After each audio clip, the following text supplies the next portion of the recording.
Assalamualaikum warahmatullahi wabarakatuh. Perkenalkan, nama saya Nurul Izmi Daulay dengan NIM C1 Channel 18181 akan mempresentasikan materi yang berjudul Aspek Keperilakuan pada Pengambilan Keputusan dan Para Pengambil Keputusan. Yang pertama, proses pengambilan keputusan. Definisi, pengambilan keputusan dapat diartikan sebagai proses memikirkan, mengelola, dan memecahkan masalah. Dalam organisasi, pengambilan keputusan merupakan proses memilih di antara berbagai alternatif tindakan yang akan berdampak di masa depan. Seperti banyak aktivitas sosial lainnya, proses pengambilan keputusan dapat dijabarkan dalam langkah-langkah yang berurutan, yaitu pengenalan dan pendefinisian atas suatu masalah, atas suatu peluang, pencarian atas tindakan alternatif, dan kuantifikasi atas konsekuensinya, pemilihan alternatif yang optimal atau memuaskan, penerapan dan tindak lanjut. Selanjutnya, motif kesadaran. Motif kesadaran ialah segala sesuatu yang mendorong seseorang untuk bertindak melakukan sesuatu yang masih berada dalam tingkat kesadaran seseorang. Terdapat dua faktor penting dari motivasi kesadaran dalam konteks pengambilan keputusan, yaitu yang pertama, keinginan akan kestabilan atau kepastian, yang kedua, keinginan akan kompleksitas dan keragaman. Dengan menggunakan dimensi kompleksitas dan kemampuan untuk membuat prediksi, para ahli psikologi telah mengembangkan 4 jenis model keputusan. Yang pertama, model keputusan yang diprogram secara sederhana. Yang kedua, model keputusan yang tidak diprogram secara sederhana. Yang ketiga, model keputusan yang diprogram secara kompleks. Yang keempat, model keputusan yang tidak diprogram secara kompleks. Jenis-jenis dari model proses. 3 model utama dalam pengambilan keputusan dari seorang pengambilan keputusan dalam suatu organisasi. Model-model tersebut adalah 1. Model ekonomi, 2. Model sosial, 3. Model kepuasan Simon. Selanjutnya, pengambilan keputusan organisasi. Pertama, kita akan melihat perusahaan sebagai unit pengambilan keputusan, dan kemudian pada individu dan kelompok yang bertindak sebagai pengambilan keputusan dan pemecah masalah. Yang pertama, perusahaan sebagai unit pengambilan keputusan. Suatu perusahaan dapat dianggap sebagai suatu unit pengambilan keputusan yang serupa dalam banyak hal dengan seorang individu. Masalah keputusan yang dihadapi suatu perusahaan begitu banyak dan kompleks. Keputusan yang rutin atas berulang muncul secara kelebihan beban. Dalam pengambilan keputusan, organisasi mengembangkan prosedur operasi standar yang formal atau tidak formal untuk masalah-masalah berulang.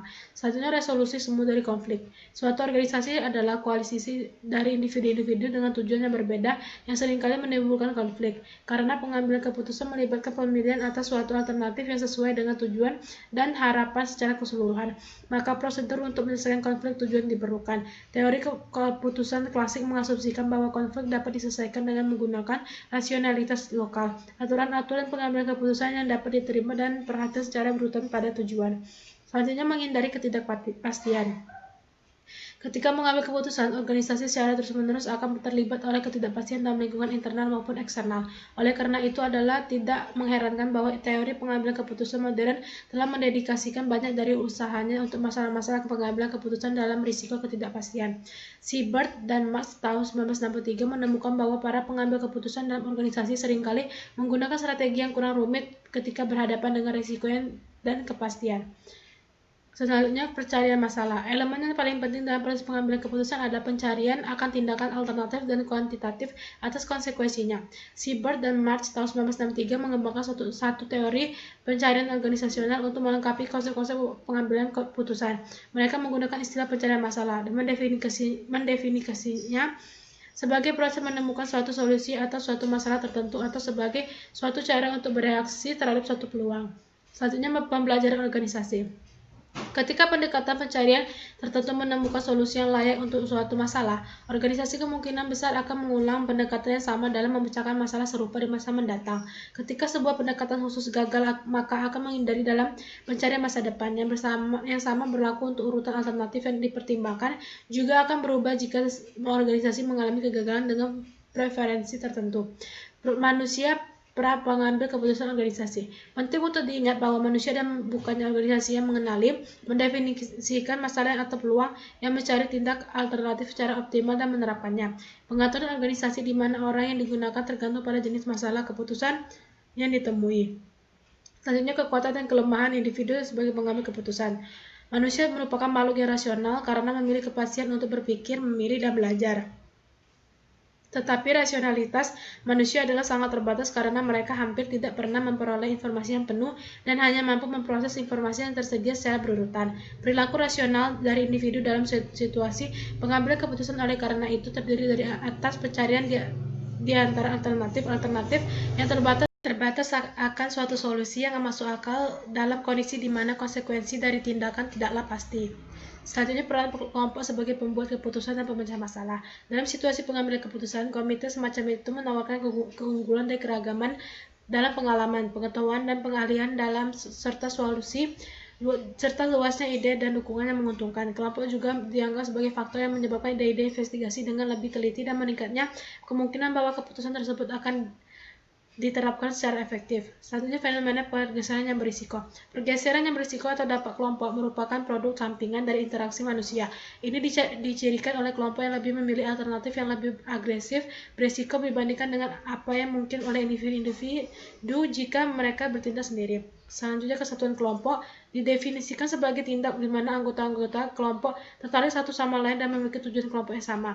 Dengan kesatuan yang kuat, pada umumnya lebih efektif dalam suatu pengambilan keputusan dibandingkan dengan kelompok di mana terdapat banyak konflik internal dan kurangnya semangat kerja sesama anggotanya. Tingkat kesatuan kelompok dipengaruhi oleh jumlah waktu yang dihabiskan bersama oleh para anggota kelompok, tingkat kesulitan dari penerimaan anggota baru dalam kelompok, ancaman eksternal, dan sejarah keberhasilan dan kegagalan masa lalu.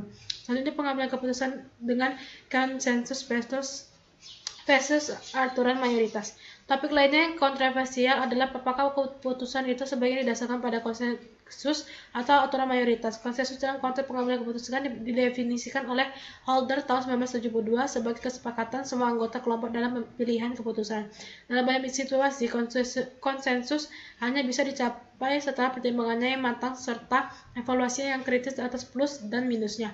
Pengambilan keputusan dengan konsensus membutuhkan lebih banyak waktu dibandingkan dengan pengambilan keputusan dengan aturan mayoritas. Selanjutnya, kontroversi yang disebabkan oleh hubungan atasan-bawahan. Ketika kelompok pengambilan keputusan terdiri atasan dan bawahan, kontroversi tidak bisa dihindarkan. Atasan mempunyai akses terhadap informasi yang berbeda sehingga memiliki pendapat yang berbeda pula dibandingkan dengan bawahannya. Terdapat kontroversi dalam situasi pengambilan keputusan tidak terlalu berpengaruh buruk terhadap fungsinya kelompok pengaruh dasar kekuasaan. Selanjutnya, pengaruh dasar kekuasaan. Dalam pengambilan keputusan, seseorang mampu memengaruhi hasil keputusan karena wewenang atau kekuasaan yang diberikan oleh organisasi. Elemen kekuasaan yang paling sering disebut adalah kekuasaan posisi, kekuasaan ahli, kekuasaan sumber daya, atau kekuasaan politik. Kekuasaan posisi ada ketika pengaruh seseorang ini merupakan hasil dari posisi orang tersebut dalam organisasi, wewenang yang diberikan serta tugas, tanggung jawab, dan fungsi yang terkandung di dalamnya. Pengaruh kekuasaan posisi dirasakan di setiap situasi pengambilan keputusan. Selanjutnya, dapat dari tekanan waktu. Tekanan waktu menyebabkan para anggota kelompok menjadi lebih sering setuju guna mencapai konsensus. Kelompok lebih kurang menuntut dan lebih bersifat mendamaikan dalam situasi tawar-menawar, lebih membatasi partisipasi dalam proses pengambilan keputusan hanya pada relatif sedikit anggota yang lebih menyukai aturan mayoritas. Selanjutnya, pengambilan keputusan oleh pendatang baru versus oleh pakar. Pendatang baru mengumpulkan data tanpa melakukan diskriminasi dan menunggu untuk melihat apa yang terjadi. Sebaliknya, para pakar mengumpulkan data secara diskriminatif guna menindaklanjuti observasi tertentu. Untuk menggambarkan perbedaan dalam penggunaan data dibagi dalam ketiga kelompok, yaitu pertama pengujian informasi, yang kedua integrasi pengamatan dan temuan, dan yang ketiga pertimbangan. Selanjutnya, peran kepribadian dan gaya kognitif dalam pengambilan keputusan. Kepribadian mengacu pada sikap dan keyakinan individu, sementara gaya kognitif mengacu pada cara atau metode dengan mana seseorang menerima, menyimpan, memproses, serta meneruskan informasi. Memiliki gaya kognitif yang berbeda dan menggunakan metode yang sama sekali berbeda ketika menerima, menyimpan, dan proses informasi. Dalam situasi pengambilan keputusan, kepribadian dan gaya kognitif saling berinteraksi dan mempengaruhi dampak dari informasi akuntansi. Selanjutnya, peran informasi akuntansi dalam pengambilan keputusan. Yang pertama, peran informasi akuntansi dalam pengambilan keputusan. Keputusan manajemen mempengaruhi kejadian atau tindakan masa depan, sedangkan informasi akuntansi memfokuskan pada peristiwa di masa lalu tidak dengan sendirinya dapat mengubah kejadian atau dampaknya, kecuali jika hal itu dilakukan melalui proses pengambilan keputusan tentang kejadian masa depan beserta konsekuensi yang ditentukan. Selanjutnya, data akuntansi sebagai stimuli dalam pengenalan masalah. Akuntansi dapat berfungsi sebagai stimuli dalam pengenalan masalah melalui pelaporan deviasi kinerja aktual dari sasaran standar anggaran atau melalui informasi kepada manajer bahwa mereka gagal untuk mencapai target output atau laba yang ditentukan. Selanjutnya, dampak data akuntansi dalam pemilihan keputusan. Bobot yang diberikan pada informasi akuntansi dalam pilihan akhir sangat bervariasi. Hal itu bergantung pada sampai sejauh mana hal itu dipandang mengurangi ketidakpastian yang mengelilingi proses pengambilan keputusan. Data penjualan dan biaya masa lalu misalnya akan digunakan sebagai pendekatan pertama terhadap permintaan masa depan untuk produk yang dijual pada masa lalu. Selanjutnya, imputasi dari dampak data akuntansi. Informasi akuntansi adalah salah satu input dalam mode pengambilan keputusan. Para pengambil keputusan dapat menyadari bahwa aura potensiasi akuntansi tidak berdasar pada akuntan. Paling tidak adalah proses dengan menanam dampak dari kejadian ekonomi. Dilaporkan secara akurat mungkin, tetapi tanpa kepura-puraan akan kesempurnaan. Selanjutnya, umpan balik. Untuk memahami perubahan dalam metode akuntansi dan untuk menyesuaikan aturan pengambilan keputusan sesuai dengan itu, maka pengambilan keputusan harus menerima informasi mengenai perubahan tersebut atau memiliki umpan balik tidak langsung mengenai perubahan tersebut. Selanjutnya, fiksasi fungsional. Hal ini merupakan fenomena perilakuan yang mengindikasikan kemampuan di pihak pengguna informasi akuntansi untuk memahami apa yang tersirat di balik tabel yang diberikan kepada suatu angka. Sekian presentasi saya. Terima kasih. Wassalamualaikum warahmatullahi wabarakatuh.